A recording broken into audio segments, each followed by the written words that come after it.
se nos vuele la grabación. Salió la grabación. ¿Qué Ahí pasó? está, ahí está. No, se me pausó, no sé por qué. Bueno, ¿cómo estamos? ¿Todo bien? ¿Mm? Somos muchos, ¿eh? Qué lindo cuando somos muchos. Eso significa de que hay dos condiciones para que, eh, hay dos condiciones importantes para dar clase y que sean muchos. Una es que lo que están estudiando les guste, ¿sí? Que no es menor, ¿sí? Y lo otro es que seguramente los profes que le van dando clase o no son aburridos o dan la materia de una manera que a ustedes los entretiene. Porque imagínense estar 2 años y medio escuchando gente y que realmente termine aburriendo, llega un momento que decís, no, listo, ya está, esto no es lo mío, ¿no es cierto? Y te terminas aburriendo y te terminas yendo. ¿Sí? Bueno, no sé si el curso de ustedes no tuvieron clase conmigo el cuatrimestre pasado o sí. No, bien, Yo está no. perfecto. Porque yo abrí todas las actividades que yo tenía que habían vencido el 31/7. Ahora las volví a abrir para el 22/8 para que los que no habían podido culminar puedan. Entonces le iba a llegar mail a todos. Bueno, se arma unos líos bárbaros, porque les llega el mail a todos y dice, no, pero si yo entregué. Bueno, es bastante complicado. Bueno, arrancamos. ¿Cómo se llama la materia? De a uno, de a uno. Y eso que son 57 ya. De a uno. De los 57 uno tiene que saber cómo se Higiene llama la materia. laboral uno. Higiene laboral. Higiene laboral, perfecto. Y cuando hablamos de higiene laboral, ¿a qué nos referimos? ¿A la higiene de qué? De algún lugar determinado, de Del alguna ámbito fábrica, donde de donde Del se trabaja, lugar claro. donde trabajamos. O sea que nosotros podemos estar trabajando, vamos a hacer un ejemplo, en una empresa que hace medicamentos, ¿sí? Está todo impecable el lugar y nosotros entramos sin habernos bañado durante una semana, ¿sí? Recién venimos de jugar al pádel y todo transpirado. Y entramos así a trabajar como si nada. Entonces, ¿qué es? ¿La higiene de qué? Personal también. Exactamente. La higiene no solo del espacio laboral, sino también higiene de las personas, ¿sí? Para que más o menos entiendan, yo les voy a mostrar algo que debe estar por aquí, acá. A ver si es esta. Admite. Es perfecto. Ya. Ahora sí, proyecto.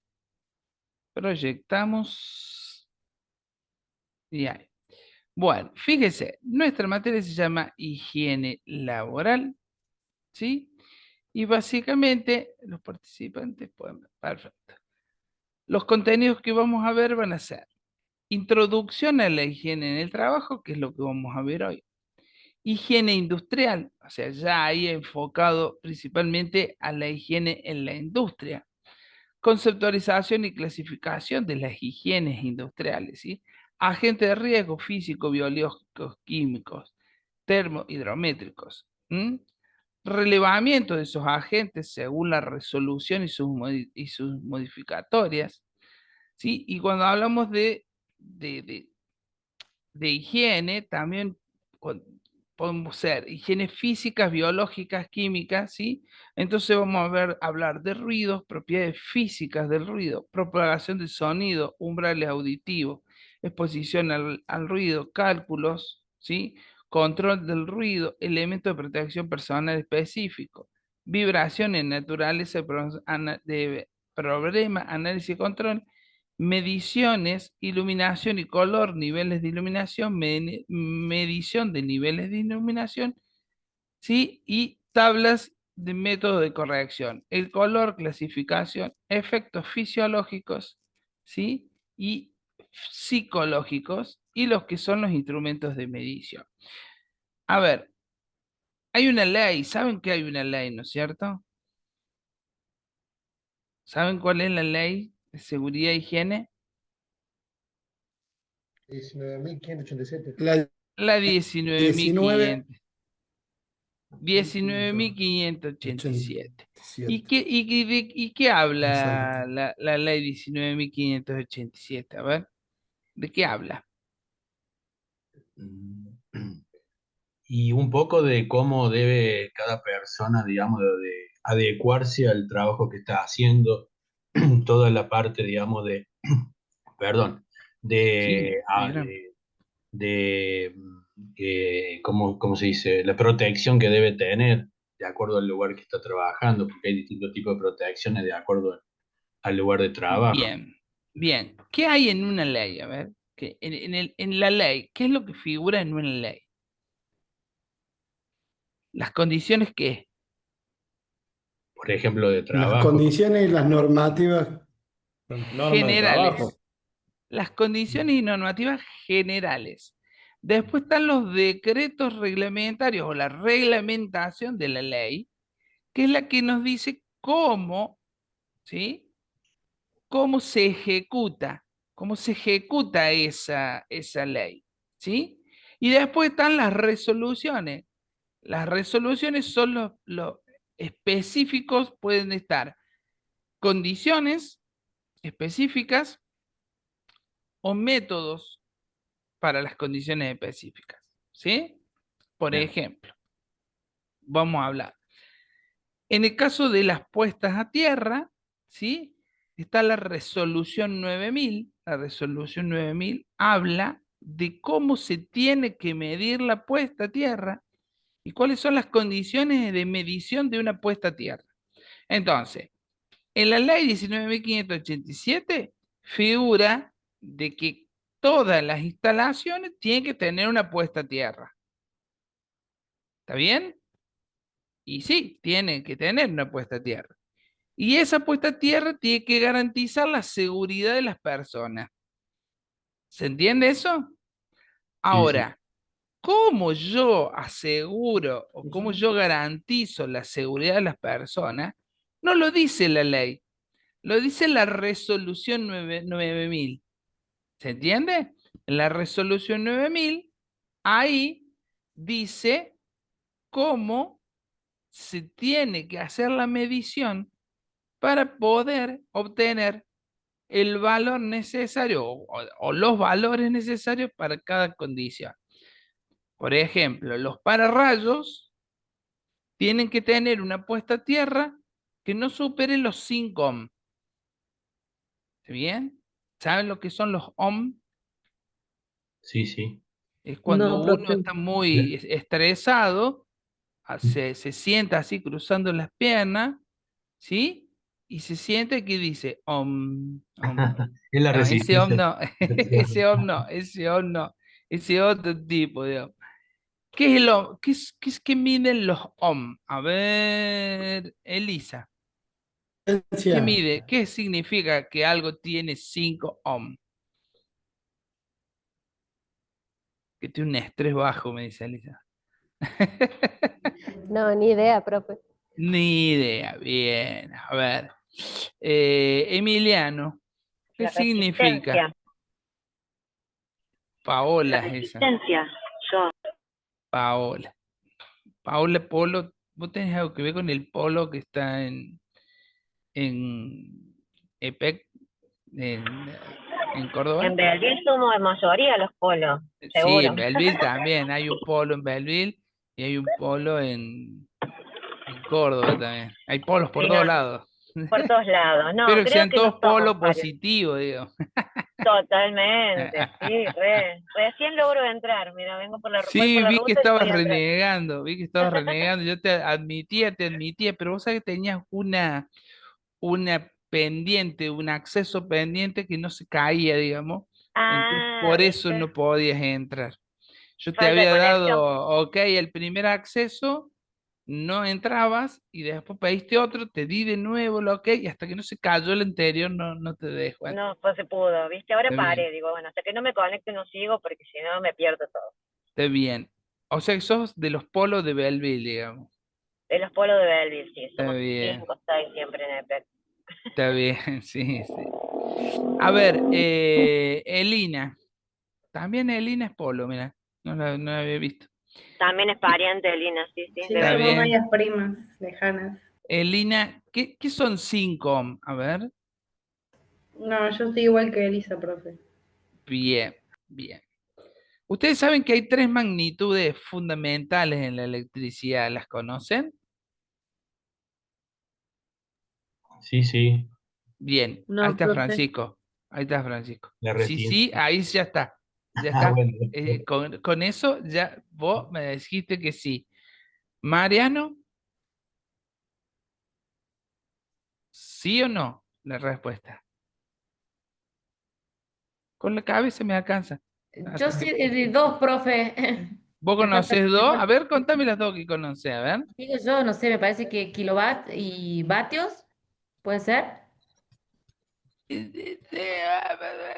Son importantes, ¿sí? Son importantes, ¿El watt? pero el kilovatio, el vatio y el watt son lo mismo. Ah, ok. Nada más que son distintas unidades. Pensá en esto. Yo siempre les digo a ustedes. Si ustedes, a ver, déjenme que les voy a poner un pan. Ahí está. Les voy a proyectar. Acá. Miren. Yo les voy a hacer un juego, les voy a hacer, ¿sí? Acá voy a poner gramos, ¿sí? Gramos, ¿sí? Yo voy a comprar algo a la panadería y lo pido en gramos. Compro pan. ¿Qué le digo? Dame, Un, Kilo. ¿qué? un Un kilo de kilo. pan, sí, sí. O sea, ¿Un un kilo qué? kilogramo. Un kilo de Un Kilogramo. kilogramo. ¿Es un kilogramo o no? Claro. ¿Sí? Yo voy y le digo, dame un kilogramo. ¿Está bien? Miligramos. Un kilogramo, ¿cuántos gramos son? 1000. 1000, Miligramos. porque un cuarto kilo, ¿cuánto es? 250. 250. Exacto, medio kilo, ¿cuánto es? 500 gramos. 500. Tres cuartos, ¿cuánto es? 750. Y un kilo, 1000 gramos. 1000. Quiere decir que la relación que hay entre gramo y kilo es 1000. ¿Está bien? La relación que hay entre Claro. gramo y kilo es 1000. ¿Está bien? 3-0. Quiere decir de que si yo tengo acá, voy a hacer un ejemplo, pongo 1000 gramos, ¿sí? Para que 1000 gramos pasen a kilo, lo tengo que dividir por 1000, ¿o no? Lo tengo que dividir por 1000. 1000 gramos, ¿cuántos kilos son? 1. 1. Un kilo. 1000 dividido 1000, 1. 1. Exacto. 1 kilogramo. ¿Está bien? ¿Se entendió eso, no? Sí. Sí, sí. ¿Sí? Bueno, resulta que ahora hay otro amigo mío que se llama vatios. Watt. Así. Hay otro amigo mío que se llama watts. ¿Sí? Que también se porta igual que los gramos. Nada más que obviamente no es lo mismo. En energía. Exacto, esto es otra unidad de otra cosa. Quiere decir entonces que si yo acá pongo kilowatts,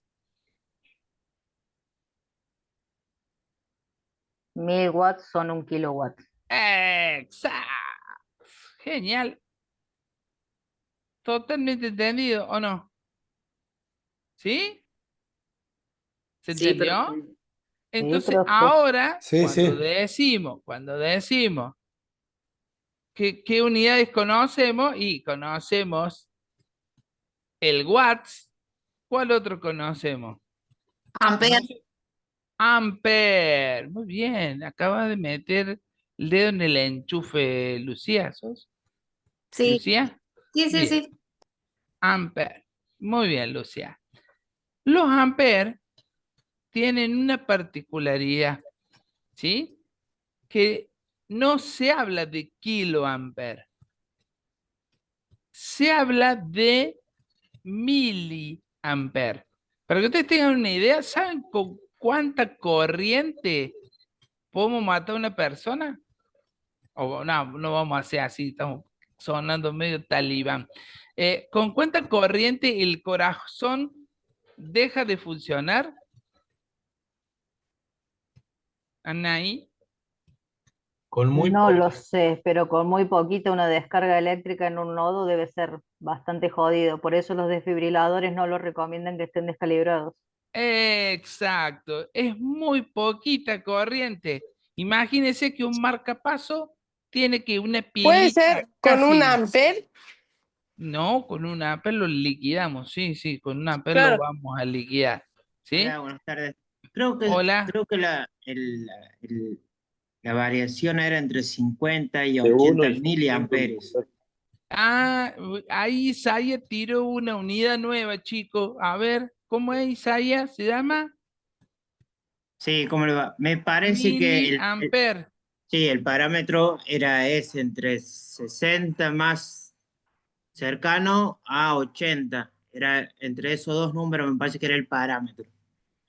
A ver, que tengo gente queriendo entrar y no lo he podido habilitar. A ver. No, ya está. Acá, admitir. Ahí está. Perdón, chicos, porque estoy admitiendo gente todavía. Quédate tranqui, Marcos, que te los voy habilitando yo. Ah, bueno, bueno, perfecto. Estoy acá, Bueno, estoy a acá. ver, Profe, a ver. según Google dice que entre 30 a 50 miliamperios ya puede ser fatal para el corazón. Bien. Mili, a ver, tengo algunos teens en el curso. Tengo algunos teens. ¿Sí? Graciela. No, Graciela no es teens. Es más de mi época. A ver, ¿Qué edad sería? ¿quién? ¿Hasta qué edad, profe, sería teen? Y estamos hablando de 20 y algún años. Esos Ah, son no, los, ya pasé a otra zona. son los No, yo millennials. también ¿Hay pasé por algún muchos años. tengo algún Pasamos millennial? doble. Federico Zárate es un millennial. ¿No, Federico? No, che, qué lástima. Bueno, a Yo soy ver. millennial, pero tengo 33. Bueno, ahí vamos por ahí. ¿Qué es una mili? En la cadena, en la parte de medición es como miligramos, por ejemplo. Ah, bien. Y si no, las otras La, conocidas por ustedes son las milipili. la milésima parte. Pili. Las milipili, ¿saben lo que son las milipili? Para nosotros que somos lo- lo- lo- los viejos, ya ves. Chetita. Lo que no se llamaba las chetas, la concheta, ahora le llaman milipili, ¿viste? Pero bueno, nosotros tenemos que llamar miliampere, o sea que no nos queda. Pero mili viene de Claro. mil. La palabra mil es Uno en 1000 mili. sería.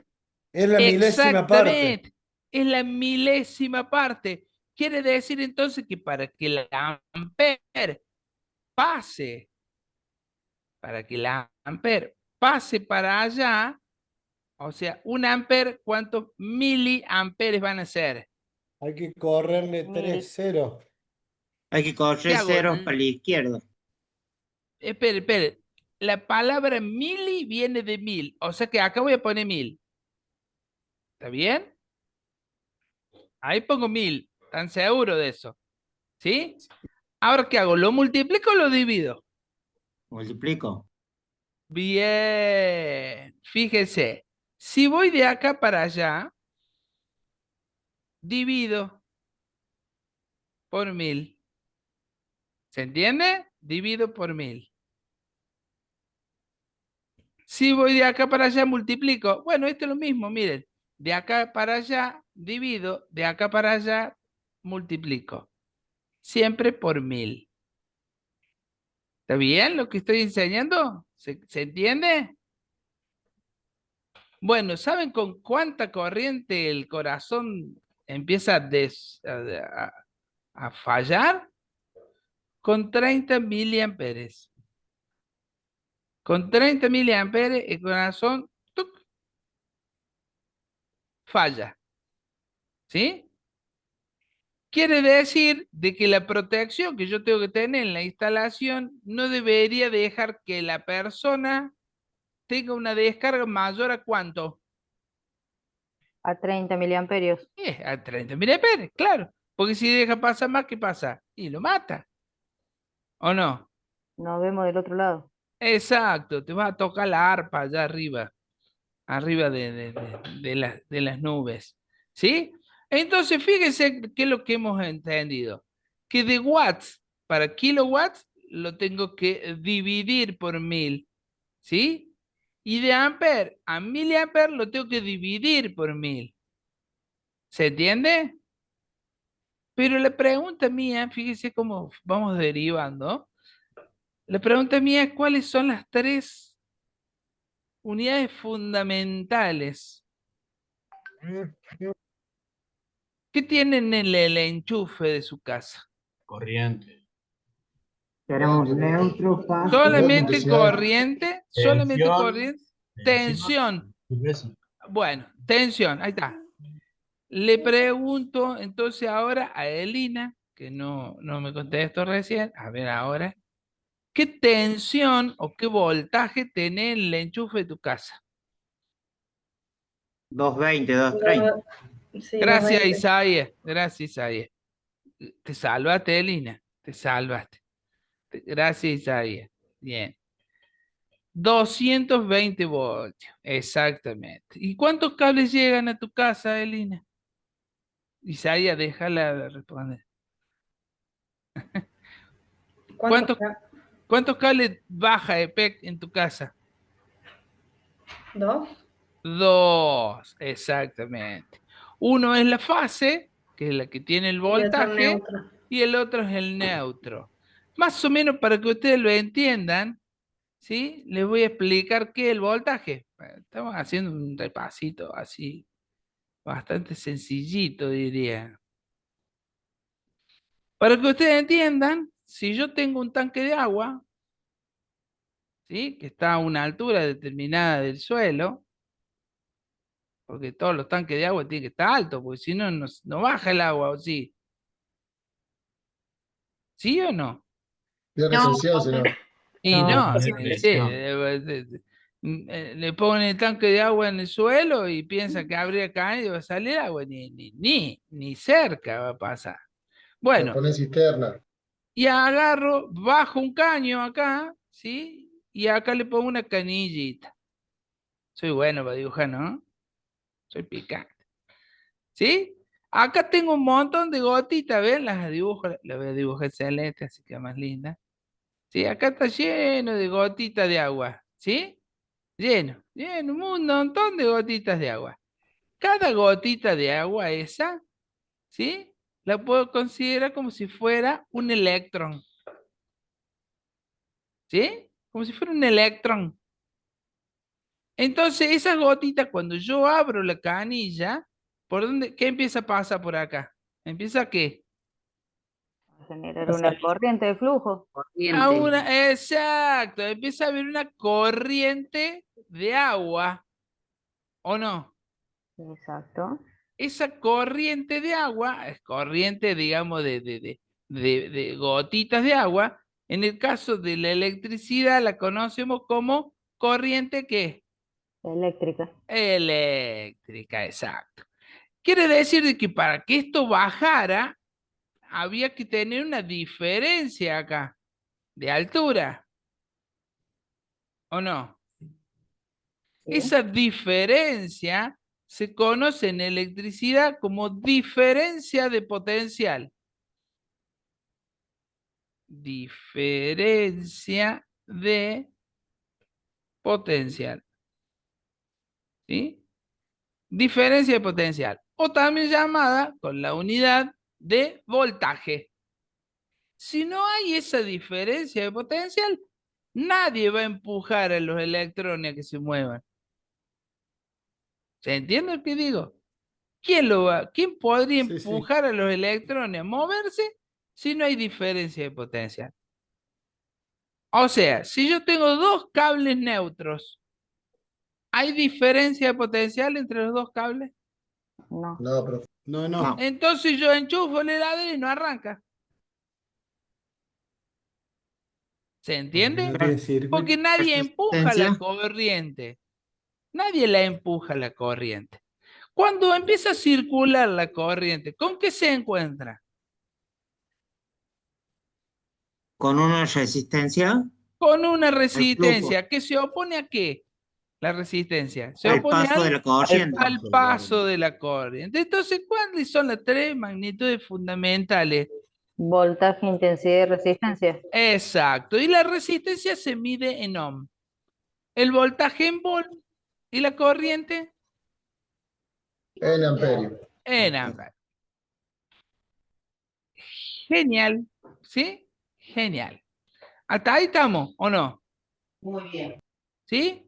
Bien. Avancemos ahora con ¿qué es la higiene laboral? ¿Sí? ¿A qué nos referimos nosotros con higiene laboral? Bien. A la limpieza de determinado lugar de trabajo. A las condiciones. Bien. Higiene en el trabajo. Vamos a hablar de higiene de trabajo. Bien.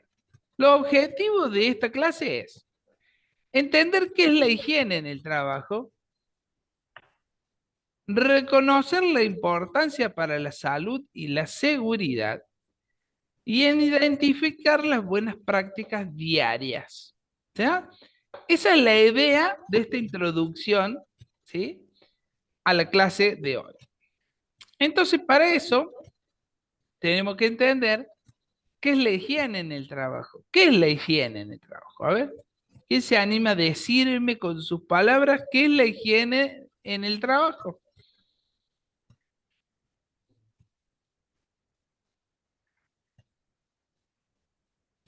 Pueden las- ser en algunos lugares las Son las aparte. condiciones con las que desarrollamos una tarea y cumpliendo con las normativas que para ello se han asignado, ¿no? Sí, sí. Analicemos, a ver, por el momento Condiciones de trabajo cerremos. sin poner en riesgo nuestra salud. Espere, ¿Puede ser? por el momento tenemos que empezar a decir higiene en el trabajo. Cuando hablamos de trabajo, ¿sí?, estamos hablando del ambiente laboral. Fíjese que dice acá, ambiente laboral. ¿Se entiende? Si yo digo trabajo, ambiente laboral. Si digo higiene, ¿qué estoy diciendo? Condiciones saludables, ¿o no? Sí. Entonces, tengo que tener condiciones saludables En el en ambiente el laboral. ambiente laboral. Eso es higiene en el trabajo. ¿Por qué lo hago? Y para las personas que trabajan, ¿o no? ¿Para qué yo voy a tener higiene en el trabajo? Y para las personas. ¿Se entiende? Sí. Y para mantener esas condiciones saludables, ¿qué tengo que determinar yo? Los riesgos. La prevención de enfermedades. Un conjunto de acciones. Por ejemplo, cuando llegan los chicos a la escuela, ¿qué le dicen ustedes? Lavarse la Anda mano. a lavarte las manos. ¿Esa no es una acción Sí. que mantiene las condiciones saludables Sí. en el ambiente familiar Sí, sí. y cuida a las personas? También. Bueno, listo, ya lo entendieron. Entonces, la higiene del trabajo son las acciones que hacen mantener las condiciones saludables en el ambiente laboral y en las personas. Para la prevención de enfermedades también es muy importante Bueno, esa contaminación. ya ahora viene por qué es importante la higiene laboral, la higiene de trabajo. ¿Por qué es importante? Porque previene enfermedades y accidentes, y hablamos de accidentes porque el tener, digamos, por ejemplo, si yo tengo una maquinaria, que la maquinaria está sucia, y yo opero esa maquinaria sucia, puedo llegar a cometer un error y generar un accidente. ¿Se entiende? Por ejemplo, vengo manejando el Sí. autoelevador, con el volante del autoelevador todo lleno de grasa. ¿Sí? Está todo engrasado el volante. Y yo Olvídate que se vengo te puede resbalar. manejando y se me resbala y resulta que voy así contra un costado, choco una estantería, la estantería cae, al lado había unos compañeros. Entonces, yo tengo que mantener, ¿sí?, la higiene de los equipos que tengo que trabajar. Las tengo que tener en condiciones. Porque me pueden generar accidentes. Claramente también me puede generar enfermedades, porque yo vamos a otro caso, voy al baño, no me lavo las manos, ¿sí? Imagínense todos los microbios que toco en ese baño. Llego, preparo el mate y me como un bizcocho. Ah, soy un capo total. ¿Se entiende? Si yo logro prevenir las enfermedades y los accidentes, mejoro el bienestar de las personas, ¿o no? Porque no se me enferman. Y al no tener accidentes y no tener contratiempos en la producción, mejoro la productividad también. Porque imagínense que si yo tengo un accidente, no voy a estar preocupado en ese momento por la producción, voy a estar preocupado por la gente, ¿o no? ¿Me siguen? Sí, sí. Sí, profe. Bien. Y es lo más importante de todo esto, que tengo que cumplir las normativas legales. ¿Se entiende? Tengo que cumplir las normativas legales. ¿Qué dicen las normativas legales? Y la ley 19.587. ¿Se entiende lo que digo? Inclusive, imagínense si yo en lugar de estar en un ambiente como puede ser una fábrica de metalmecánica, estoy produciendo un alimento. Y el tipo va al baño y sale del baño sin lavarse las manos. Imagínense el conflicto que yo puedo tener en la producción, porque puedo estar produciendo un alimento contaminado. ¿Se entiende lo que digo? ¿Me van siguiendo con eso? Sí, sí. Sí, profe. Sí, sí. Bien, perfecto. Si me siguen, venimos bien. ¿Cuáles son las áreas principales de la higiene del trabajo? Y bueno, una es la higiene personal. O sea, si yo no soy higiénico y vengo y toco, estoy haciendo, no sé, qué sé yo, estoy haciendo chacinado, por ejemplo, estoy haciendo chorizos, estoy en una carnicería, hago chorizo. Voy al baño, vengo y con las manos sucias al baño, sigo haciendo los chorizos. Ah, estamos todos locos. O sea, primero, la higiene personal. ¿Y la higiene personal qué es lo primero? Y el lavado de las manos. ¿Se entiende? El lavado de las manos es fundamental. El uso correcto de los elementos de protección. Por ejemplo, ustedes no sé si alguna vez tuvieron la suerte de entrar a una industria alimenticia, Sí. todos están con cofia. A ver, van a las panaderías, es una industria alimenticia. El que está en la panadería está con cofia. Y porque no se le puede caer un pelo en la comida. No hay peor cosa que estés comiendo un pedazo de pan y te enganché un pelo, te morí, ¿o no? Marco, depende de qué panadería fuiste vos alguna Sí, vez. no todas. Bueno, Yo si, a si una el- que fui estaba con un cigarrillo en la mano y como hacía mucho calor, tenía la rejilla para sacarse la transpiración y se secaban las manos. Está bien, es una panadería de barrio, pero te cuento que fue terrible. bueno, claramente una panadería a la cual no creo que le vaya a seguir comprando, O por lo menos no es una panadera que te vaya a contratar tu servicio. Claramente no los va a necesitar, ¿no es cierto? Y después, esterilidad de las tareas específicas, claramente. O sea, yo no puedo producir con elementos contaminados. Uno de los graves problemas que tiene la industria alimenticia es el mantenimiento. Cuando tienen que hacer un mantenimiento en un proceso productivo, el gran problema es que el de mantenimiento a veces no cumple con todo esto. Imagínate, digo, está haciendo un mantenimiento entre medio de la grasa, el aceite, la llave, pulsiana, destornilladores, que es tirado en el suelo. Y bueno, es complicado. Es complicado.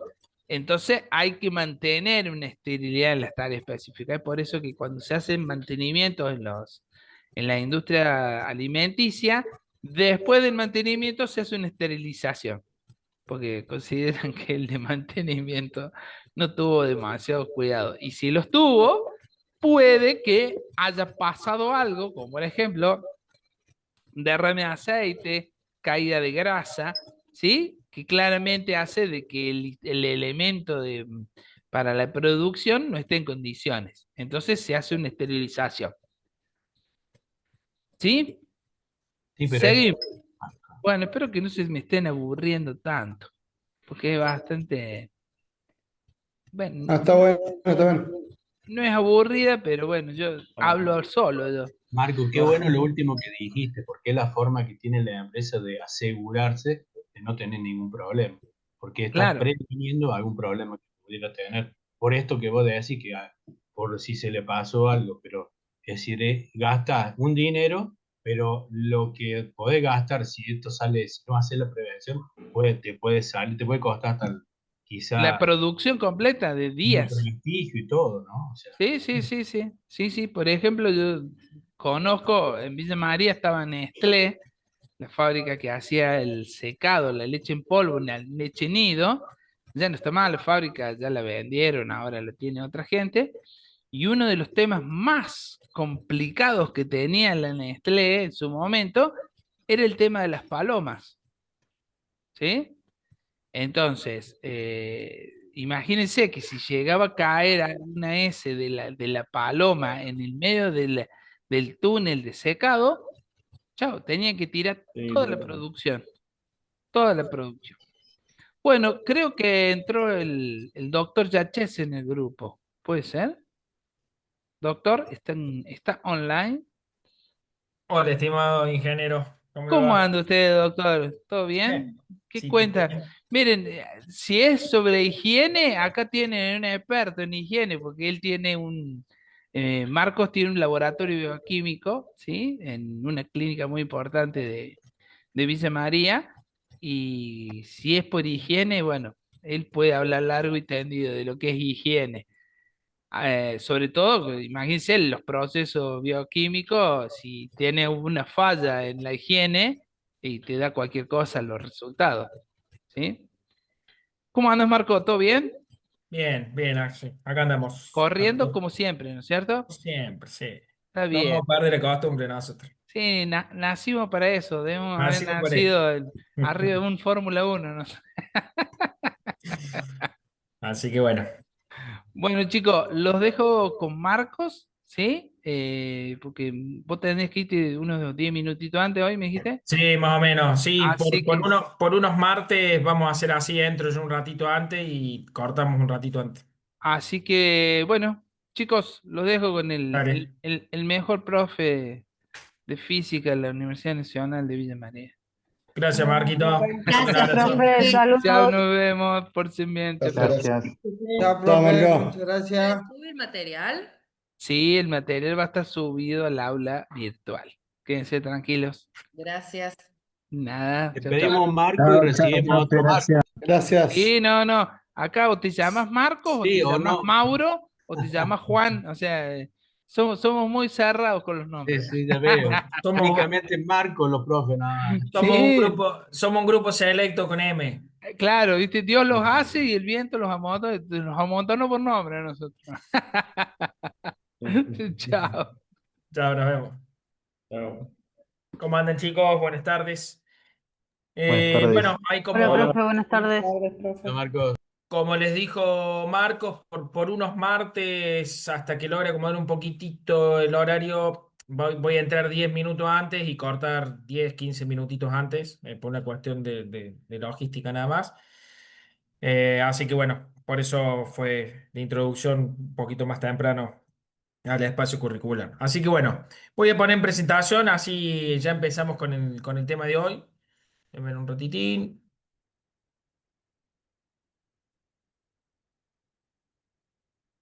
Así comparto la pantalla.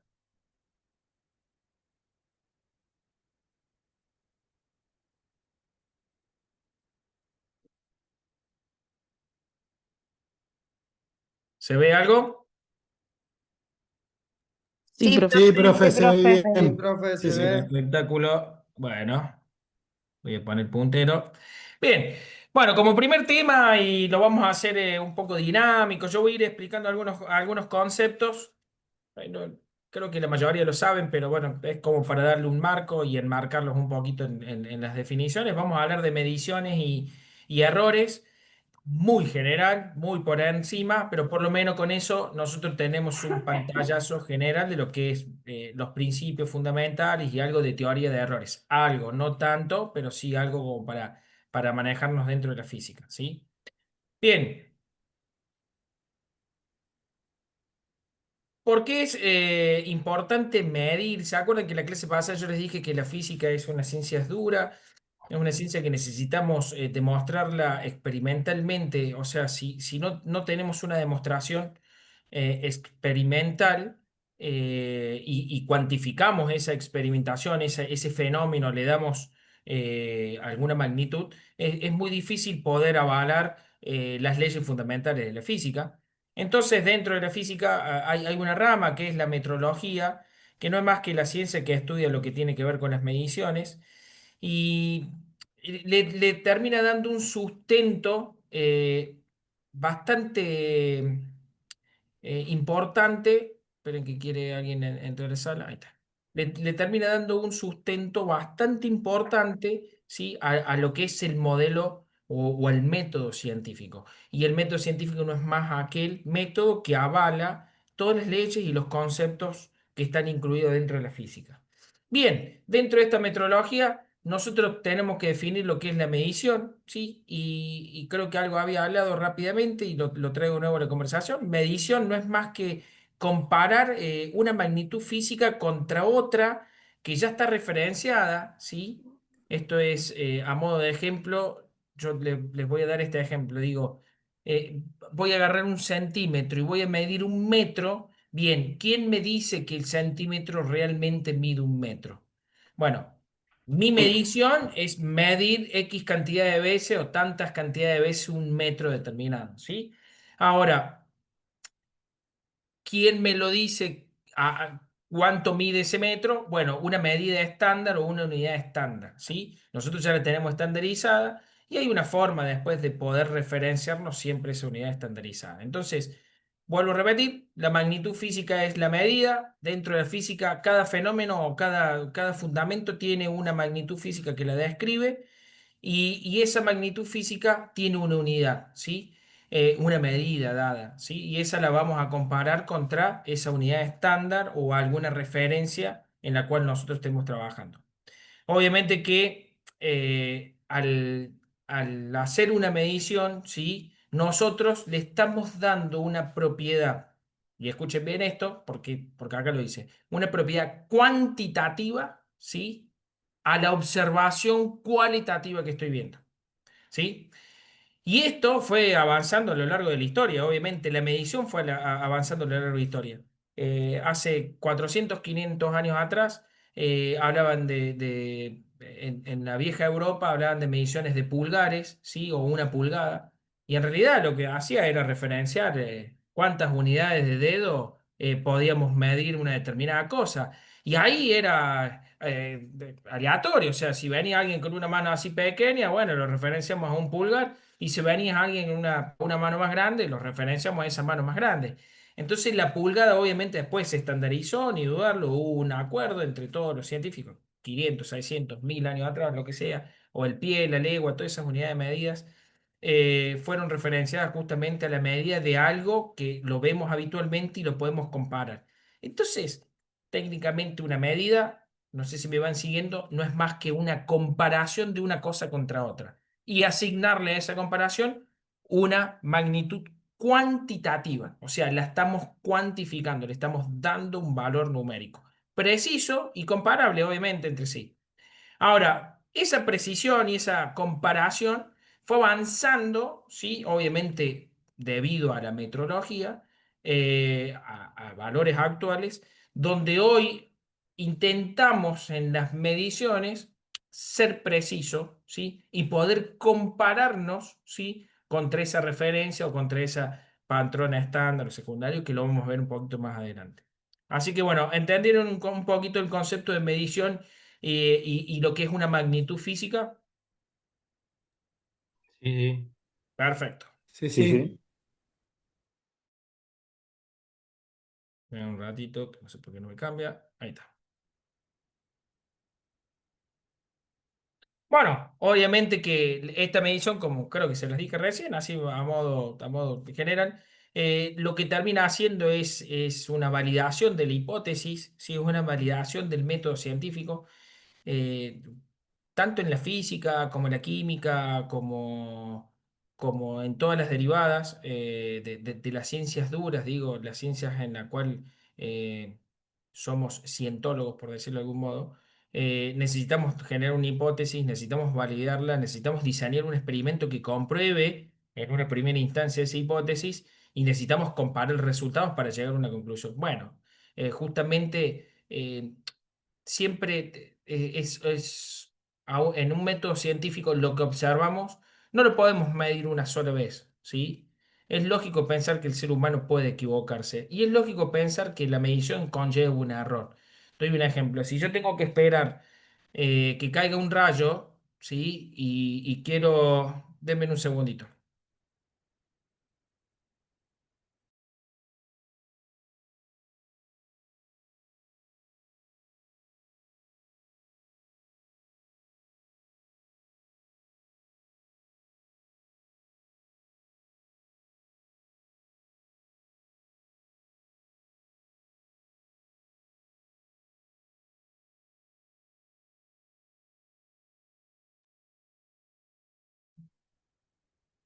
Bien, acá estoy.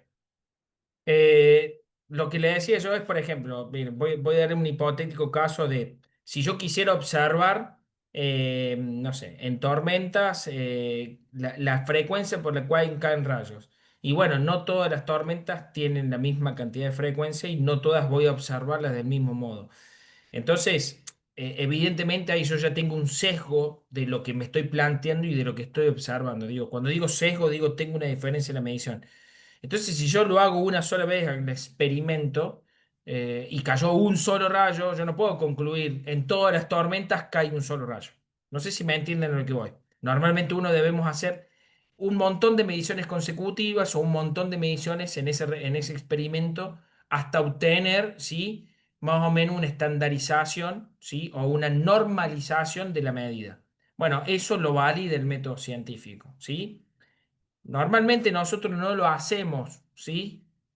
Pero digo, no lo hacemos en cierto modo, digo, a veces digo, me voy a traer un ejemplo que puede pasarle a usted en su casa, quieren poner un mueble y dicen, bueno, a ver, le dicen a la pareja de cada uno, a ver, medime cuánto tengo ahí, 1,40. Listo, lo medimos, 1,40. Me va a entrar el mueble que mide 1,39. Después, ¿qué haces? No, lo voy a medir de nuevo por las dudas que me haya equivocado. Bueno, mide 1,40 y voy una tercera vez y termina midiendo el otro 1,39. Y ahí no sabemos si lo compramos o no lo compramos, pero digo, hicimos tres mediciones consecutivas sobre un mismo lugar. Eso es hacer, ¿sí? La metrología, o sea, la frecuencia por la cual nosotros medimos. Por eso digo que valida la hipótesis, ¿sí? Desde el punto de vista donde nosotros repetimos una medición, digo, siempre sostenganlo presente. Por eso es lo que vamos a hablar ahora consiguiente, que tiene que ver con errores y un poco de los parámetros de mediciones, tiene que ver un poquito con esto, de que a ver, cuántas veces yo tengo que medir lo mismo para obtener un resultado, sí, o verdadero, que ahora vamos a hablar un poquito de esa definición. Bien, entonces la medición válida la hipótesis, genera un diseño experimental, o sea, porque nos vamos a abocar un poco al diseño, ¿sí? ¿Cuántas veces lo vamos a medir? ¿Qué vamos a medir? ¿Qué vamos a cuantificar? El modo para poder asegurar un resultado confiable y poder compararlo, obviamente, con el efecto real o con el fenómeno real, y de ahí nos va a permitir poder hacer una comparación de resultados. O sea, yo puedo comparar esto con lo que yo planteo como hipótesis o como resultados visibles del fenómeno, ¿sí? ¿Es para llegar a una medida exacta, profe? Exactamente, tiene que ver con un poquito de ese concepto de exactitud, pero ahora lo vamos a desarrollar un poquito con más frecuencias. Bien, entonces dijimos que una magnitud, ¿sí? Tiene unidades, ¿sí? Las unidades y y los sistemas de medidas son diversos. Yo creo que la clase pasada le dije, para una misma cosa podemos medir o tener distintas unidades. Lo que se trata de hacer es generar una estandarización de las unidades, por eso el sistema internacional ofrece un conjunto de todas estas mediciones, unidades estandarizadas para las magnitudes físicas y para otras magnitudes. ¿Esto qué significa? Digo, el sistema internacional se juntan todos los científicos de todos los países y dicen, vamos a medir longitudes en metros. Esta es mi unidad de sistema internacional. Y de ahí, digo, metro, centímetro, milímetro, no sé, kilómetro. Entonces ellos Pulgada. definen las unidades de medida, ¿sí? Y es importante esta estandarización porque no va a permitir, como le dije en la clase pasada, esta comunicación y esta comparación entre alguien mucho más preciso, ¿sí? Entre la comunidad científica y entre la gente que lo utiliza de manera global, digo, a las mediciones. Doy un ejemplo con esto, digo, dos científicos quieren tomar una unidad de medida de distancia, obviamente que ellos los van a trabajar en metros y van a hacer todas las mediciones en metros. Pero no es lo mismo yo que quiero viajar o a tomar una unidad de distancia acá en Argentina que un inglés que sus unidades de distancias son otras, ¿sí?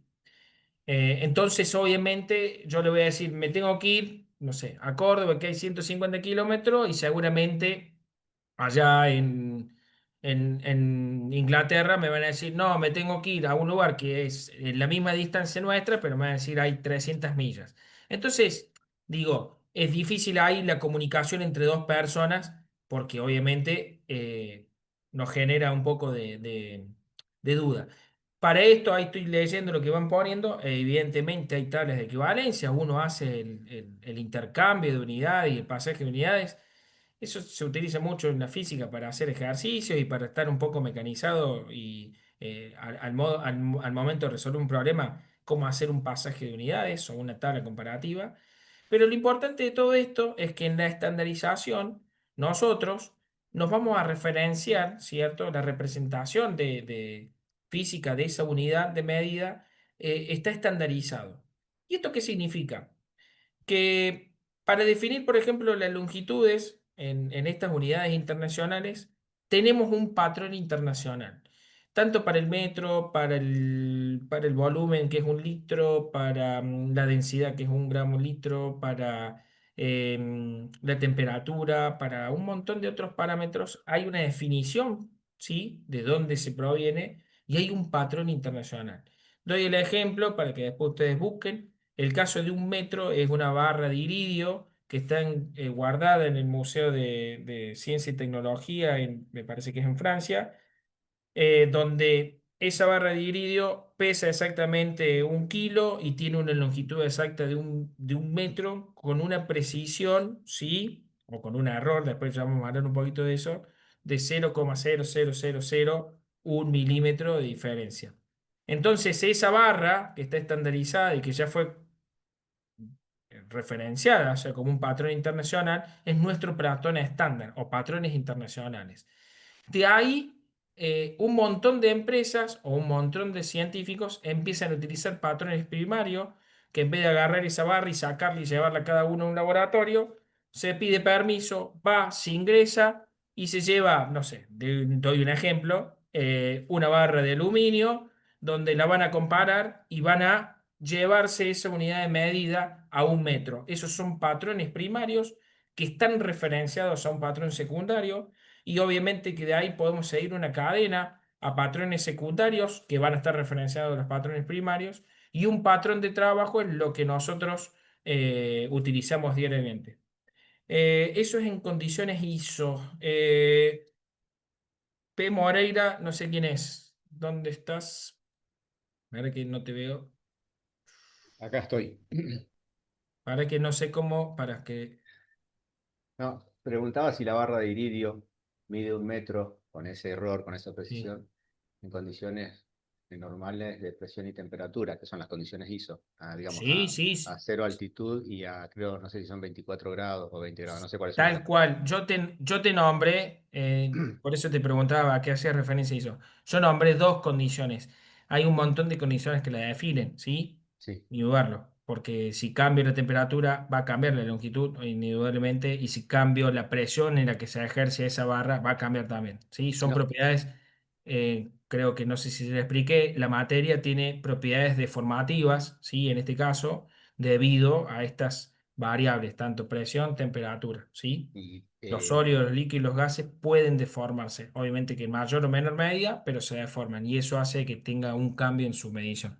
¿y se sabe por qué Eh, se estableció que tenía que ser de iridio y no de otro material? ¿Es capaz el que tenga menos coeficiente de dilatación o de variación con temperaturas o fue? Habría que buscarlo, la verdad No, no, que pensé que era un desconozco, dato conocido. pero debe ser por ahí, ni dudarlo. Mm, Debe venir por ahí. Así que bueno, gracias Disculpa, por el gracias. aporte. ¿Pablo? No. Bueno. Bueno, entonces entendieron lo que es patrones internacionales, primarios, secundarios y patrones de trabajo. El patrón de trabajo tiene que ver, lo vuelvo a repetir, con lo que yo utilizo diariamente. O muchas veces los patrones de trabajo, digo, en un laboratorio de físico o en la vida cotidiana, es lo que utilizamos a diario. Por ejemplo, si vamos a hablar de medida, es la cinta métrica, es la regla.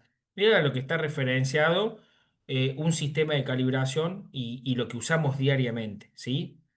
Yo no sé eh, qué profesiones tienen algunos de ustedes, pero podría contarme alguno si tiene algún equipamiento en la cual cada una cierta frecuencia tengan que hacer una calibración. Yo tengo testers para medir, Bien. digamos, multímetros, Ujú, equipos de mediciones bueno, de cantidad de iluminación, ¿no es cierto?, en las usinas. El mismo equipo con el que medimos resistencia de metro. puesta a tierra, también lo sometemos a calibración anual. De hecho, hay Sí. dos para tener siempre uno calibrado.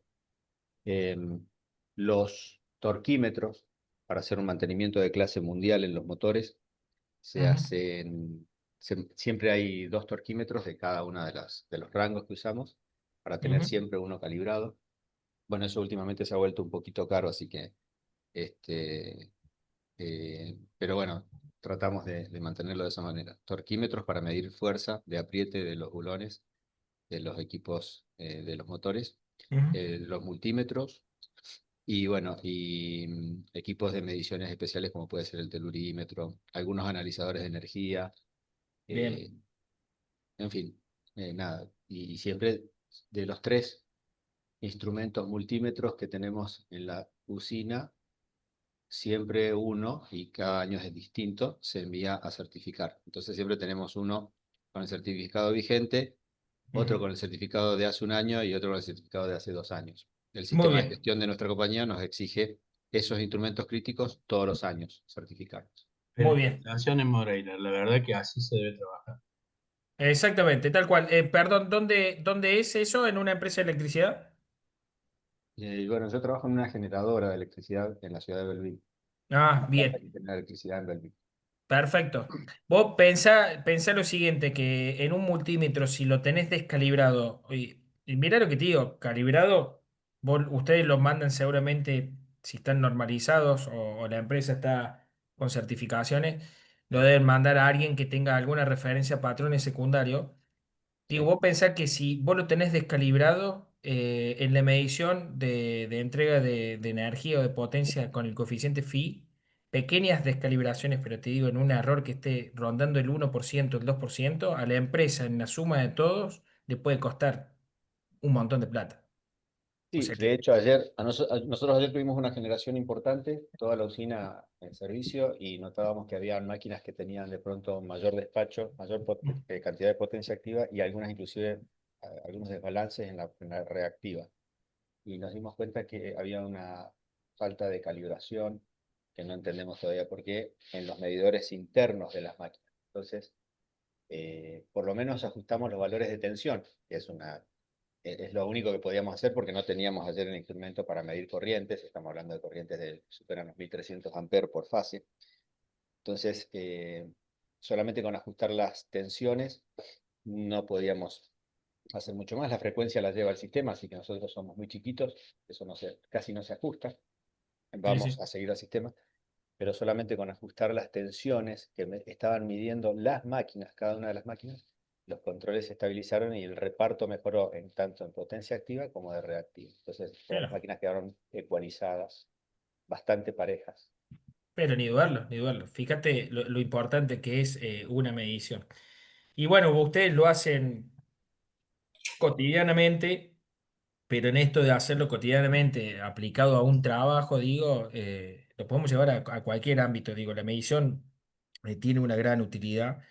Y ni hablar de la teoría de errores para saber cuánto estoy disperso y cuánto no, porque inclusive con la teoría de errores, yo ahora voy a hacer algún pequeño repaso, podemos inclusive entender de dónde viene ese error y qué medida correctiva podemos hacer. Mirá lo importante que es una medición, entender cuál es su media, cuál es su valor real o acercarnos a su valor real, que ahora vamos a hablar de todos esos términos. Y en función de eso, entender cómo se va comportando con ciertos controles y lograr si una corrección temprana o previa, ¿sí? O durante la medición. Ya con el hecho de medir un control o un testigo, un tester o lo que sea, podemos obtener parámetros por los cuales nosotros deberíamos ajustar. Digo. Mira, todo eso hace la metrología. Así que bueno, está muy bueno y después seguramente te voy a traer más ejemplos porque vas a tener 10.000 ejemplos más que yo seguramente, así que va a estar muy bueno compartir la clase con vos. Bien, eh, seguimos.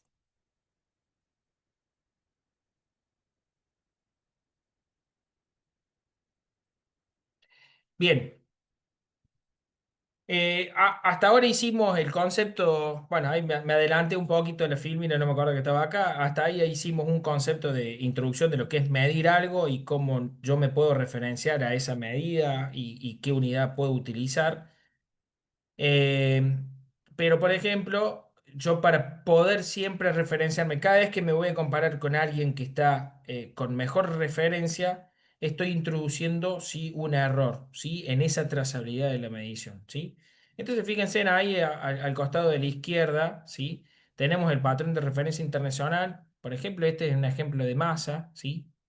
Donde determinada cantidad de pesa va a ser la masa representativa de la que nosotros queramos hacer, por ejemplo, 1 gramo, y después empezamos a tener referencias.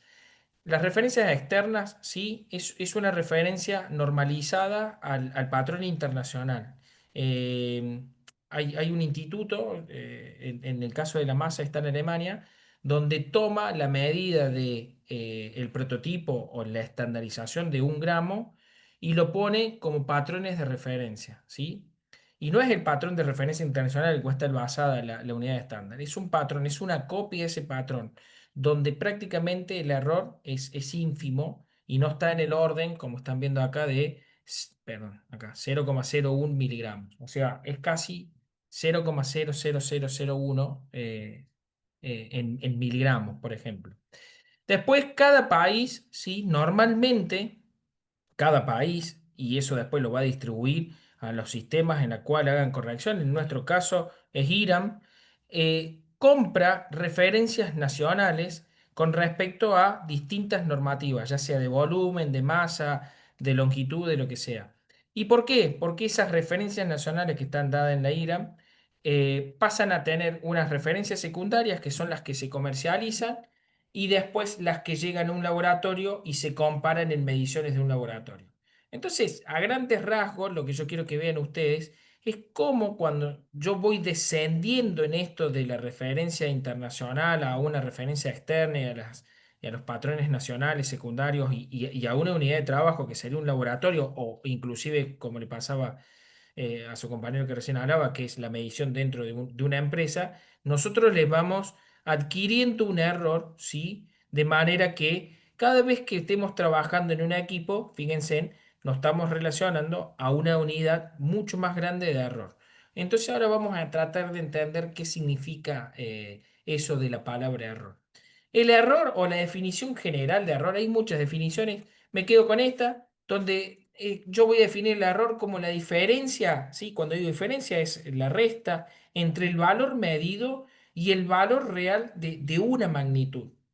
Y acá voy a poner un paréntesis o unas comillas al valor real de una magnitud. ¿Por qué digo comillas a este valor real? Porque ¿quién me dice a mí qué es un valor real? Cuando hacemos unidades de peso, de longitud, de volumen, que son unidades de magnitudes eh, estandarizadas, digo, de medida, es mucho más fácil hacer una comparación. Pero después, por ejemplo, digo, valor real de, no sé, eh, trato de traer un ejemplo, no sé, de potencia en kilowatt, por ejemplo, en una medición. Eh, ¿Cuál es mi valor real, sí, de potencia con respecto a eso? Bueno. Por eso digo, pongo entre comillas el concepto de valor real. Siempre el valor real lo voy a encontrar cuando yo compare mi medición con respecto a alguien que ya me define ese valor real, ¿sí? Esa es la diferencia entre lo que yo mido y mi valor real. Obviamente que ese valor real ya también está sujeto a una condición, ¿sí? Subjetiva, porque obviamente que el valor real, ¿quién lo define? Las condiciones en las cuales yo estoy trabajando. Por eso siempre hablamos de valor real como el supuesto valor que debería tener, ¿sí? En las condiciones que yo considero que son correctas, ¿sí? La Entonces, teoría sería, ¿cómo? en la teoría, En la sería el teoría, valor en la exactamente. teoría. Tal cual, el valor real sería el valor que yo tendría en la teoría. Gracias por explicarlo de una manera más fácil que como se lo estoy tratando de explicar yo. Pero es una medición, ¿sí? Y es comparable, ¿sí? A ver, en la teoría yo puedo decir esto es azul, doy un ejemplo si estoy viendo colores, pero alguien me tiene que decir que es azul. O sea, yo tengo que decir es azul porque la teoría me dice que es azul, pero alguien me tiene que decir eso es azul porque está referenciado, no sé, a esta escala cromática. Y es la condición de, en la medición, tanto color en azul, tanto color en verde, tanto color en rojo. Eso es una comparación al valor real. Muchas veces el valor real lo desconocemos. Muchas veces en las mediciones el valor real lo desconocemos.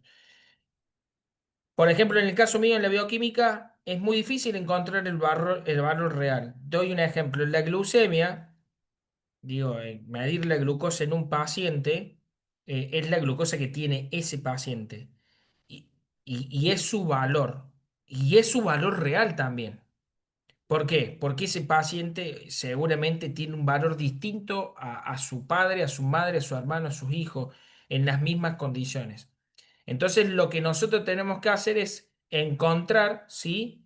Que mi medición sea comparable a supuestos valores reales. Eso es lo que hace la bioquímica, ¿sí? Entonces, de acá en este concepto de definiciones de valores medidos y supuestos valores reales o el valor real, ¿sí? Desprende, ¿sí? Dos conceptos que tienen que ver con los distintos tipos de errores, ¿sí? Y como les decía yo a ustedes, si yo los puedo entender a los dos tipos de errores que vamos a definir ahora y los puedo cuantificar y los puedo evaluar, yo voy a poder determinar la calidad de mi medición, ¿sí? Eso ténganlo presente siempre.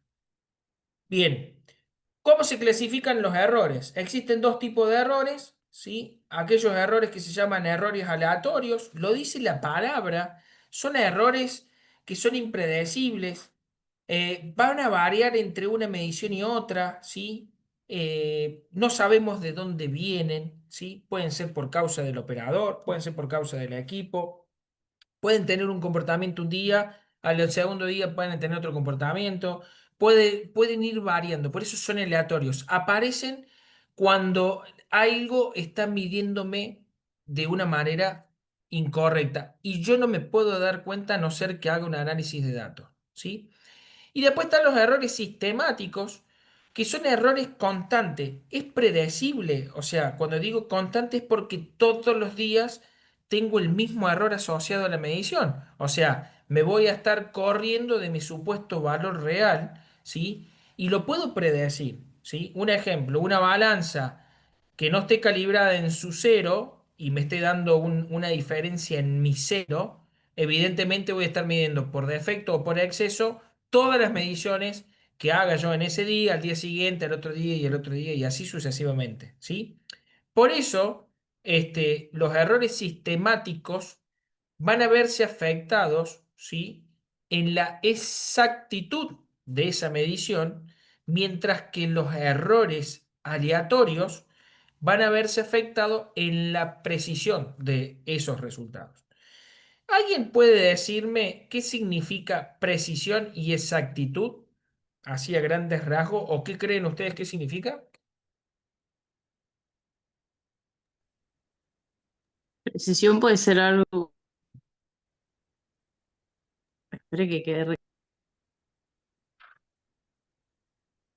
No te escuché, se cortó justo.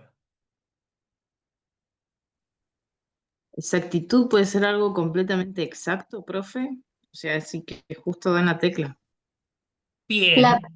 La precisión puede ser cuando llega a casi una precisión casi exacta del resultado, así por decir. Tipo, la precisión es cuando se asemeja, ¿no? ¿O me equivoco? Bien, a ver, mira, Puede voy, tener voy a una llevarte, no sé quién me despreciación habló más recién. menos, ¿Cómo? puede tener una despreciación, digo, más menos tanto sobre una exactitud. ¿Se entiende? Sí, también está bueno lo que acaba de decir, pero a ver, yo Vos, les voy a dar un vos- ejemplo. vos- Mire, eh, vamos a suponer que ustedes tienen que medir 50 veces, ¿sí? El largo de una hoja 4, ¿sí? ¿Me van siguiendo? Y yo les doy una regla, sí. ¿bien? Bueno, ustedes hacen 50 mediciones, ¿bien? Perdón, una regla, le voy a dar un calibre de ese largo, ¿sí? O les doy un tornillo y les doy un calibre. Y ustedes van a agarrar, tienen que abrir el calibre, medir, sacarle el tornillo, abrir el calibre nuevo, volver a ponerlo e ir midiendo. Cuando yo hago 50 mediciones sobre una misma muestra o sobre un mismo magnitud, o sea, sobre un mismo objeto, posiblemente yo, mi apreciación de lo que yo estoy midiendo, en algunas mida el mismo número, en otras mida una pequeña variación, Tanto viejo ¿sí? ahí. O en las 50 mediciones, ¿sí? Voy a estar viendo el mismo número, ¿sí? La precisión tiene que ver con qué tan preciso, ¿sí? O con qué tan eh, cantidad de frecuencias obtengo un mismo resultado, ¿sí? Si yo digo que les doy un calibre y el calibre me mide 16,44 milímetros, ese tornillo, tengo que tener 50 mediciones con 16,44 milímetros. Eso es precisión, ¿sí? Porque estoy siendo preciso, o sea, yo como operario mido 50 veces lo mismo, ¿sí? Ahora, ¿qué diferencia hay con la exactitud? Bueno, yo no sé cuál es mi valor real, ¿sí? ¿Ahí me van siguiendo? Sí, profe. Bien. Sí, sí. Yo puedo Sí, encontrar un supuesto valor real que sería la media, ¿sí? De todas esas mediciones, pero en realidad no es mi valor real, porque mi valor real me lo va a determinar el que me lo mida a ese tornillo con un calibre que esté calibrado, certificado, referenciado, lo que sea. Y vamos a suponer que mi valor real en vez de ser 16,44 milímetros, es 16,48. Yo estoy siendo muy preciso en 50 mediciones porque todas mido 16,44, pero no estoy siendo exacto porque el valor real es 16,48. Entonces, el Pero error eso es por sistema... falla, perdón, Sí, profe, sí. ¿no? Pero eso sería por falla en este caso, del patrón de calibre. Exactamente. Por eso, fíjate que el error O sea, sistemático lo define acá como está un bien. error constante. Es predecible. Ahí se equivocó la calibración del equipo o el patrón o lo que sea, ¿sí? Pero alguien me Ok, dio mi ok, a eso valor iba. real. Tal cual, exactamente. Claro. La exactitud hace referencia a mi valor real. ¿Qué tan alejado estoy yo o qué tan cerca estoy de mi supuesto valor real? ¿Sí? Ese es mi error sistemático. Mientras que mi error aleatorio me afecta a la calidad mía de cómo yo voy midiendo. Si yo mido esas 50 veces en 3 días distintos, un día lo mido a 25 grados, el otro día lo mido a 20 y el otro día lo mido a 50 grados, y seguramente voy a tener variaciones en esa medición. Porque a 20, perdón, vamos a tener una temperatura más baja, vamos a poner 0 grados, voy a estar con frío, me va a temblar las manos, no sé, me puedo equivocar, se me va a caer, no, el calibre no se mueve. A El 50 material grados voy puede a tener un variar. calor bárbaro, voy a estar transpirando, no sé, se me van a empañar los ojos, no sé. Pueden buscar un montón de defectos que son comparados en los errores aleatorios. El error aleatorio normalmente es un error dado por el operario o por la máquina y es aleatorio. En ese momento se da y desaparece después, ¿sí? Entonces me va a cambiar esa precisión a mí, ¿sí? Puedo ser o muy preciso o puedo ser muy poco preciso. Muy poco preciso, un ejemplo de esto sería, si mi valor real, vamos a suponer, es 10 y yo estoy midiendo, tengo 50 en medición y tengo un grupo que me da 9, tengo un grupo que me da 11, tengo un grupo que me da 10 y tengo un grupo de esas 50 mediciones, vamos a suponer 10 cantidad de mediciones, me dan 8, yo no estoy siendo preciso, ¿sí? O los operarios que están usando eso no son precisos. A veces la precisión se ve muy clara entre compañeros. Voy yo y mido algo y digo esto mide 12 y va el otro compañero y mide y dice no, esto mide 11. Y ahí empezás, no, che, yo mido bien, no, vos medís bien, yo mido mal, vos medís bien. Y es una discusión. Y en realidad no es una discusión quién mide bien y quién mide mal, sino que tiene que ver con la precisión, que justo en el método, cómo lo están afectando. Cambiar solo ya el operario hace afecta la precisión de la medición, ¿sí? O profe, también puede ser el elemento de medición.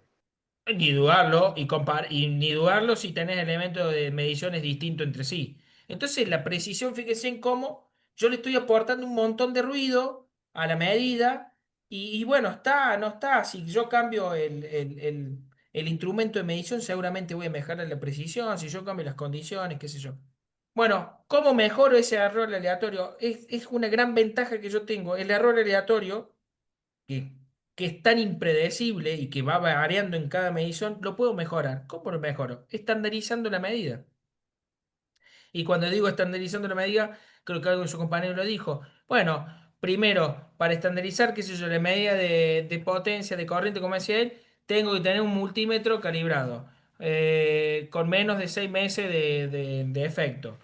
Segunda estandarización, las mediciones se van a hacer en estas condiciones. Si hay un día de humedad, no se pueden realizar. Si hay un día de viento, no se puede realizar. Estoy tirando ejemplos aleatorios, ¿sí? Eso es estandarizar. Cuando yo me estandarizo la medición, el método de medición, yo indudablemente voy a bajar ese error aleatorio, ¿sí? Mientras que el error sistemático es compararme yo con alguien y que me va a decir, este valor es 10, es 100, pero porque lo estoy diciendo yo y yo le tengo que creer a ese que me está diciendo, ¿sí? Y eso te lo da justamente los valores o los calibradores o los controles, ¿sí? O la estandarización de un control hacia una referencia. Bien, ¿cuál es el componente matemático que nos sirve a nosotros muchísimo para encontrar el error aleatorio? Es la media, ¿sí? ¿Y qué significa la media? Es la suma de todas las mediciones que yo haga dividido el total de las mediciones. Yo ahí obtengo la media. pero fíjense en que la media, como recién les dije, es muy afectada por esos subgrupos. Si yo tengo poblaciones que están muy alejadas del valor real, la media no va a ser el valor real, ¿sí? Esto matemáticamente lo que más se acerca a una medición real, ¿sí? A un valor real o a un supuesto valor real. Y después tenemos este coeficiente que se llama desviación a estándar, que no es más que la raíz cuadrada de la suma de los valores de cada medición menos la media, todo eso elevado al cuadrado, y ustedes esto saben que cualquier número, ya sea positivo o negativo, elevado al cuadrado va a dar un número positivo. Y n-1 no es más que el grado de libertad que obtenemos en las mediciones muestras. Si son 50, es -1, eso tiene que ver con un modelo estadístico, no viene el caso. Pero bueno, esto lo que le estoy queriendo explicar acá es la desviación. La desviación es cuánto yo me estoy desviando de mi media en, en las medidas o en la suma de todas las medidas. Así es algo que usamos mucho en lo que es medición y estadística de los errores. Eh, Después tenemos el cálculo del error absoluto. El valor del error absoluto es cuánto yo me equivoqué, ¿sí? Fíjense que dice el error absoluto mide la diferencia entre la medida directa, ¿sí? El valor medido, y la media o el valor real, en este caso sería la media. Entonces, vamos a suponer que yo hice 50 mediciones, obtuve, como recién le decía, 16,44, pero en una de ellas, ¿sí? Esa es mi media. En una de ellas, al día siguiente mido 16,55, me voy a obtener que mi error absoluto es 16,55 menos 16,44. Entonces acá me daría 0,11 mi error absoluto. ¿En qué unidades? En la unidad de medida, obviamente. Si estamos hablando de longitud, sería metros, milímetros. En este caso, milímetros. Esa es una forma de referenciar el error, darle un número, cuantificarlo, y después lo puedo llevar yo a un error relativo, porque obviamente no todas las mediciones son iguales, y no es más que ese error, ¿sí? Medio, ¿sí? Que sería la suma de todos ellos, los errores, dividido la media, o llevarle un error porcentual, que no es más que el error absoluto, ¿sí? Multiplicado por 100.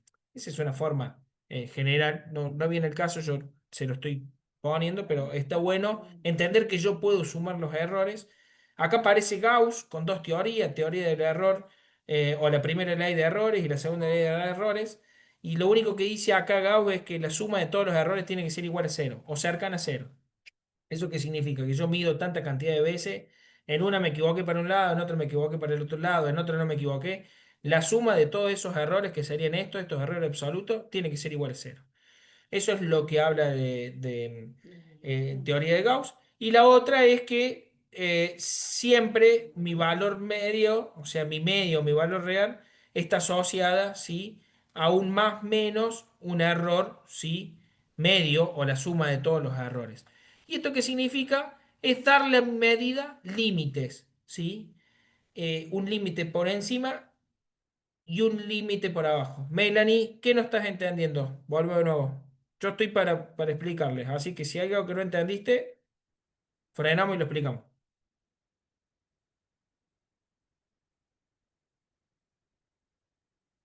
Melanie Torres, te escucho.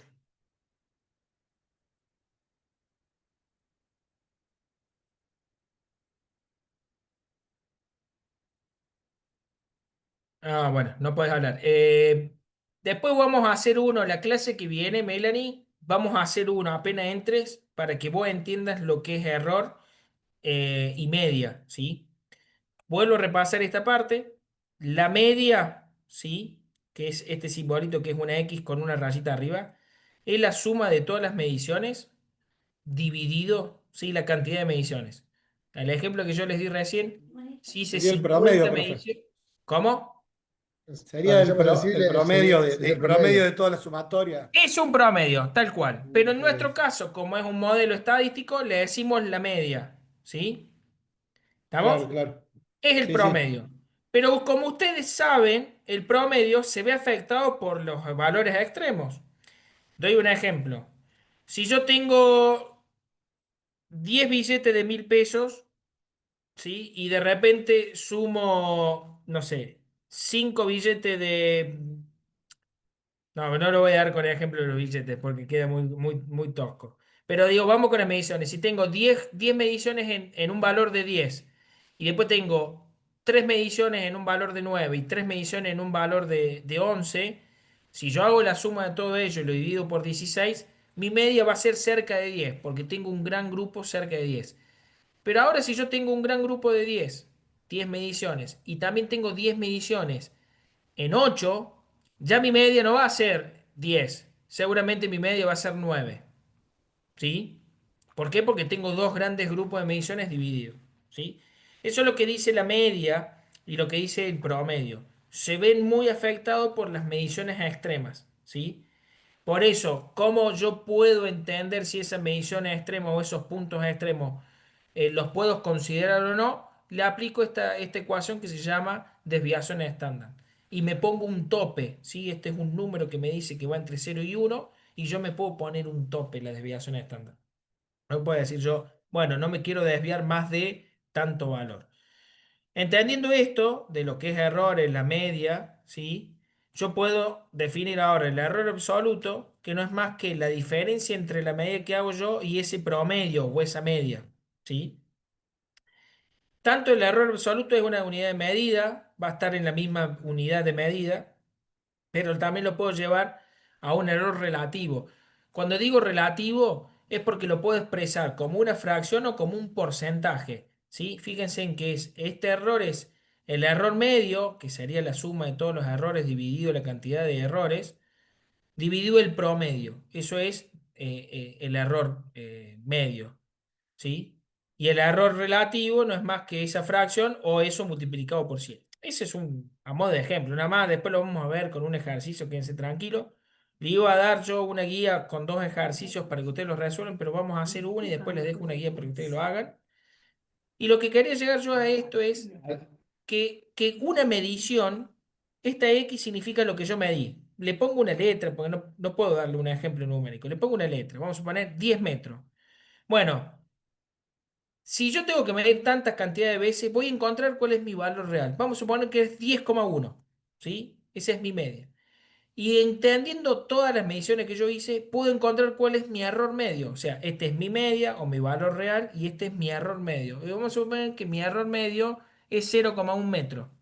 Entonces, ¿qué significa? Que yo hice una medición de 10 metros, ¿sí? Y no es más que mi media más menos el error medio. Es como asignarle límites a lo que yo medí, ¿sí? Es como que una vez que ya hice las mediciones, después cada medición que yo haga la pongo en un límite. Claro, un Entonces, metro más o menos 10 centímetros, por decirlo. exactamente. Y yo sé que Bien, tengo así. que hacer mediciones que estén dentro de 1 metro más o menos 10 centímetros. Si estoy fuera de eso, es porque mi medición no cumple con ninguna de las características. Estoy midiendo mal, directamente. Eso es lo que me está queriendo decir la notación estándares de errores, ¿sí? Es una forma de expresar el error de manera clara y cuantitativa, o sea, dándole un valor a la incertidumbre. O sea, la incertidumbre no es más que el error total en la medición, ¿sí? Poner un límite a la medición, profe. Exactamente. Bueno, ahí Marcos Fernández dice, ¿es la tolerancia? Sí, es una forma, si lo entiendes así, es cuánto vos tolerás tu medición, ¿sí? Pero después lo vamos a ver, porque en realidad cuánto vos tolerás o no tiene que ver en cómo vos vas mejorando ese error y esa magnitud de medición. Bien, denme un ratito. Ahí está.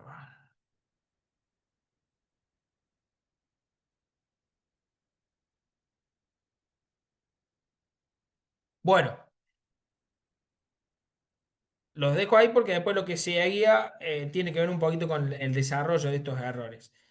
Em, pero más o menos entendieron lo que es medición y error, ¿sí? O sea, cómo nos manejamos en la física con respecto a una medición, porque esto tiene que ver con la parte experimental de la física, ¿sí? ¿Entendieron que yo mido, esa medición está comparada con alguien, y si yo tengo que medir 100 veces algo, yo puedo medir 100 veces algo y voy a encontrar mi error aleatorio y mi error sistemático, ¿sí? Y en función de ese error aleatorio y sistemático, yo lo puedo corregir. Eso es lo lindo de que tiene la metrología. Trabajar con el error para minimizar el error, ¿sí? Es una forma de mejorar la medición. Nosotros en la bioquímica, esto se lo digo Perdón, profe, es abiertamente, como sacar varias muestras, ¿verdad? es como tomar varias muestras, ¿sí? Y es como darle certeza, porque acá aparecen estas palabras que estamos diciendo lo mismo, ¿sí? Certeza, precisión, exactitud. La certeza tiene que ver con la exactitud, o sea, qué tan certero soy yo en lo que mido, o sea, qué tan exacto soy en lo que mido. Y cuando digo preciso, es qué tan bien estoy haciendo esa medición. O sea, más o menos en grandes rasgos quiero que ustedes entiendan eso. Pregunta, Marcos, en el caso Sí. tuyo de la bioquímica, vos tenés que tener un grado de precisión medio absoluta, ¿no es cierto? Sí, nosotros, para que vos entiendas, nosotros en lo que es la bioquímica, y esto funciona en todo el mundo así, y en todos los laboratorios que ustedes conozcan, el bioquímico uno cree que es el que saca sangre, en realidad nuestro trabajo ya prácticamente sacar sangre lo hacemos, pero ya le medimos un error a la sacada de sangre. Para que ustedes entiendan, nuestro trabajo, el bioquímico hoy en día, es hacer pura y exclusivamente análisis estadístico del error. Para que vos te des una idea, si es un buen bioquímico o le gusta trabajar en esto, hay guías y consensos nacionales e internacionales donde te dicen cómo vos debes trabajar, ¿sí? Y cómo vos debes trabajar te dicen cuál es tu error total que vos podés tener en todo el proceso. Doy un ejemplo. La glucosa te exige a niveles internacionales para que vos estés en un valor lo más cercano al real posible, más o menos el 6% de la medición. O sea que si yo mido 100, yo me puedo medir hasta 106 o hasta 94. Eso es un valor estandarizado. O sea, es la forma más laxa, lo digo de esta palabra, de trabajar. Esa es la forma más tranquila. Un error del 6%, el error total. Si uno quiere mejorar ese error, se autoexige.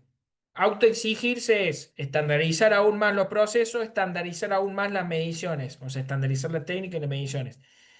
¿Y eso qué significa? Hacer un análisis de los controles o de los errores que salen diariamente. O sea, ¿cómo yo puedo encontrar un error? Con controles, ¿sí? Entonces yo me voy autocontrolando. Y ese autocontrol me tira un número. Y muchas veces ese número está limitado. Y a veces uno dice, che, estoy bien porque está dentro del rango, pero justamente si no hago el análisis en distintos modelos estadísticos, yo no puedo saber si hay un error o no. Entonces, ¿qué hace el bioquímico? Normalmente pasa un control, le llamamos control a eso, lo carga en una tabla, le tira un gráfico diariamente y voy analizando cómo cae ese punto. Y en función de ese punto, yo después, la clase que viene, lo voy a mostrar en alguno de estos gráficos, me va a decir a mí, che, pará, que acá hay un error aleatorio. Y vos ni te das cuenta, pero los números te lo dicen. Eso es fabuloso. Por eso digo, y lo que hacemos nosotros en la bioquímica, que son con mediciones donde, por eso yo le decía, no conozco el valor real, yo tengo que trabajar sobre un supuesto y tengo que todo referenciarlo a algo que lo he hecho y lo he calibrado y me he comparado con alguien, es más difícil. En la física, a lo mejor en un experimento es mucho más fácil porque vos mismo te automodulas y decís, esta es mi referencia porque estoy calibrado a esto. Y de ahí empiezo a trabajar y ahí empiezo a medir. ¿Sí? En un modelo científico o en un sistema de medición, lo que sea. ¿Sí? Depende pura y netamente de la calibración de tus equipos. Ujú. Tal cual. Imagínate que los equipos, sí se lo O digo sea, tu rápidamente. resultado, claro, tu resultado depende de eso, del equipo. Sí, ni dudarlo. Yo, por ejemplo, los equipos que tengo, nosotros tienen calibraciones, qué sé yo, cada 2 días, cada 3 días. O sea, hay pequeñas variaciones que te salta en estos controles que hay un error. Y son 3 medidas y te dice, che, acá tenés un error. Y ya tenés que frenar, tenés que revisar la normalización de la técnica y decir, bueno, ¿qué hago en estas condiciones? Tengo que calibrar. No sé, muchas veces tenemos baja de tensión, por más que tenemos UPS y estabilizadores, tenemos, no sé, salto de tensión, lo que sea en el verano. Tenemos seteado otro tipo de calibraciones porque obviamente hay un consumo más grande, la demanda es mayor y la corriente o la potencia es distinta, por más que tenga estabilizador. Entonces, hay un montón de factores en la medición que afectan muchísimo. La temperatura, un montón de otras cosas. Así que la vaporización de la muestra, el tiempo en el cual yo tengo la muestra, condiciones ambientales, hay un montón de cosas Y le estoy hablando de lo mío, o sea, hay otras mediciones que también tienen que ver con eso. Así que bueno, chicos, disculpen, los tengo que dejar. Después les subo este material con algo de material teórico. La clase que viene hacemos un ejercicio para que ustedes por lo menos puedan entenderlo y ya con eso damos cerrado medición y errores. ¿Le parece? Bárbaro, profe. Gracias, Listo. profe. Buenísimo, Gracias, profe, profe. gracias. Nos vemos. Gracias. Hasta Chao, luego. profe. Gracias. Gracias. Hasta luego. Hasta luego. Hasta luego.